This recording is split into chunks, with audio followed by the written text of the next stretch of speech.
Suite du contact horizontal. Donc, on a vu, vous avez vu celui-ci.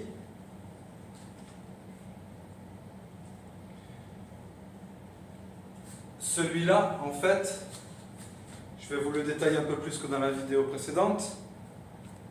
Donc, en fait, pas compliqué, hein, c'est exactement la même position de fin de ce mouvement-là, hein, qu'on va prendre dès le début. Ok? Donc, on est là. Cette partie du bâton est derrière nous. On va, alors, deux possibilités. Soit vous l'enclenchez immédiatement, mais vous n'avez pas trop de vitesse. Moi, je ne suis pas très confortable parce qu'un bâton de contact est quand même assez lourd. Par ailleurs, qui dit contact stick dit diamètre aluminium, bâton aluminium vide, diamètre 24 intérieur, enfin l'épaisseur le diamètre du bâton extérieur, pardon, est de 24 mm. La taille standard est 1,50 m. Et un truc important, pas de vibration. Comment on fait? On le remplit. Donc vous avez deux possibilités. Soit par une longue tige de bois qu'on trouve à Casto ou chez les quincailliers, enfin les quincailleries en France, je crois. Soit moi ce que j'utilise maintenant, c'est de la mousse, en fait, qui va se durcir et qui donne un super bon répondant au bâton. Donc pensez à ça, c'est important de l'avoir. Hein. Si c'est vide, il y a en plus il y a des appels d'air, et là ça vous fait des crachages de flammes énormes. Et en plus, les vibrations, ça fait rebondir le bâton et le contact, ne veut pas. Donc, pour revenir sur le mouvement de contact vertical qui va partir derrière nous. Moi, j'aime bien prendre de l'élan, c'est-à-dire que le mouvement, je ne le commence pas là, je le commence là. Et je fais un extra turn ici, 1, 2 au-dessus de ma tête, et là, je lance. Ça lui donne un peu plus de vitesse, ce qui n'est pas négligeable. Donc, ici, on est là, on lance au-dessus de notre tête. Donc, cette partie passe d'abord dessous, hein, et cette partie passe dessus. Ok? Je recommence. Celle-ci sous mon bras, celle-là au-dessus de ma tête. Ce qui m'oblige en fait à être en position automatiquement. Et là, je lance. 1, 2, 3, 4. Je recommence. Je lance sous mon bras, au-dessus de ma tête. 1, 2, 3, pam. Ça, en duo, quatuor, ce que vous voulez, ça déchire. Étape par étape, sous mon bras, au-dessus de ma tête, je suis en position, je vais plier mon bras droit et lancer le bâton. Vous voyez bien, très près là, sous l'épaule, ici. Et là, je vais le lâcher, il va venir sur mon épaule droite, d'abord. Et ensuite, il va faire le tour derrière mon cou, et il va venir sur mon épaule gauche. Et je le récupère avec mon bras droit.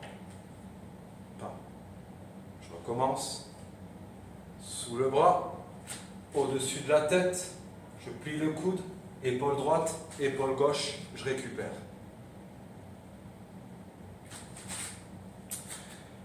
Voilà pour la main droite.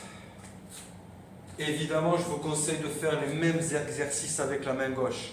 Essentiel. Si vous voulez arriver à faire les tours complets,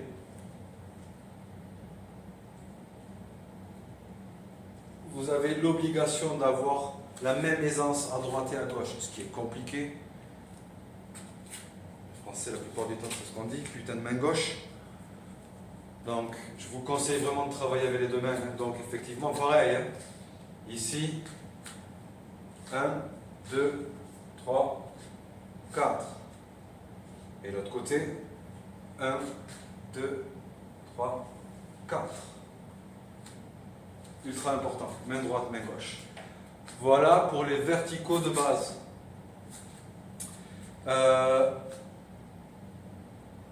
Je je vais vous montrer donc justement un enchaînement, hein, droite-gauche, 6 points comme vous l'avez remarqué, j'imagine, si vous vous rappelez, poignet, coude, épaule. Donc ce que va faire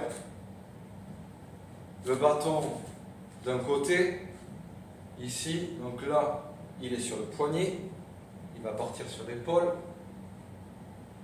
coude, épaule, épaule, coude, poignet. Aïe. Mauvaise fin. Je récupère, je recommence. Dessous, dessus, épaule, épaule, 1, 2 et 3. Donc, la fin du mouvement qui se fait de mon côté gauche, si vous remarquez bien, c'est la fin de ce mouvement. C'est pour ça que c'est essentiel de bosser les deux mains. Si vous bossez ça avec la main gauche, vous bossez donc la fin du complet. Et je ne sais pas si vous avez remarqué, mais vous avez une translation de poids bien synchro avec le bâton, ultra compliqué. Ça passe dessous, ça passe dessus, ma jambe gauche est pliée, là le bâton passe sur l'épaule, je fais un transfert de poids pour permettre au bâton de passer sur l'épaule gauche, mais surtout pour qu'il continue en fait sa trajectoire sur ma main gauche. Donc voilà, pareil. 1, 2, ah, j'ai balancé un extracteur là. 1, 2, 3, 4. Donc je vais essayer de faire ça étape par étape. Le premier, vous n'avez pas besoin de... Vous l'avez déjà vu. Quand on est ici, en fait, là, on va faire un transfert de poids. Ce qui va placer notre corps, en fait, quasiment de profil. Ce qui va nous permettre, en fait, de placer notre coude et d'attendre que le bâton se pose gentiment dans la main gauche. Et quand on sort, ça passe au-dessus de la tête. Et on peut finir le mouvement ici. Une fois de plus, je balance, stop, transfert, hop, pam, pam. Vitesse normale.